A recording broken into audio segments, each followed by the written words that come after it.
kita masuk ke step pertama, identifikasi entity.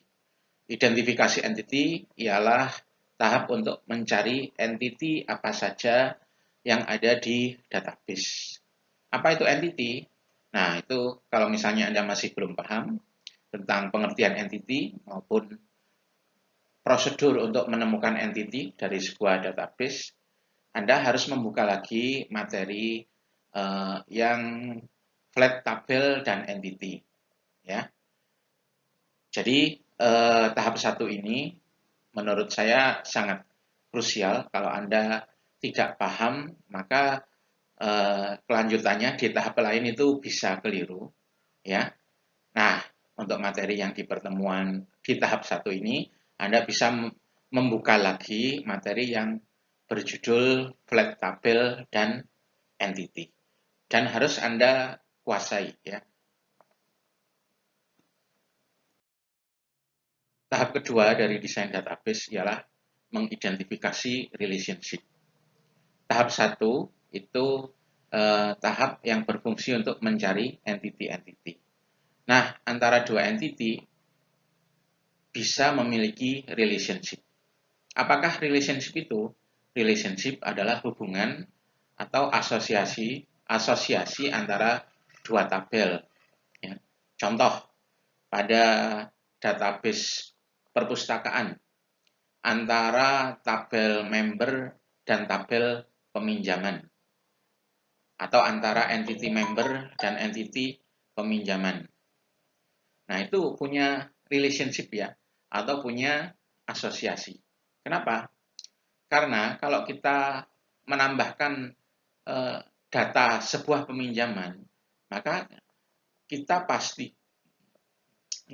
harus mencatat. Kalau kita misalnya menambahkan satu data peminjaman pada tabel peminjaman, maka kita harus mencatat siapa member yang meminjam.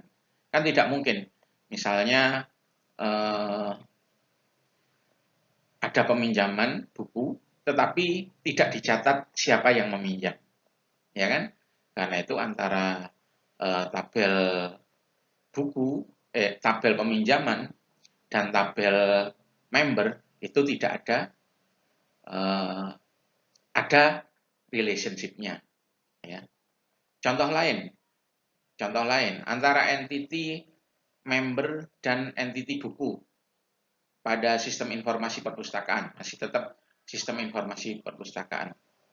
Antara buku dengan member itu tidak memiliki relationship.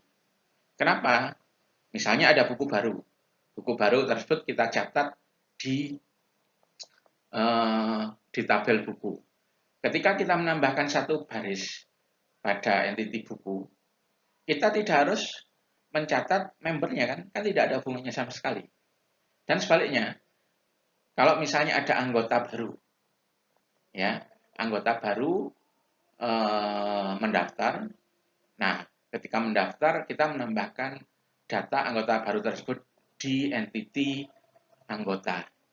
Nah, ketika kita menambahkan data di entity anggota, kita nggak harus mencatat data dari entity buku. Karena apa? Dua-duanya tidak memiliki relationship.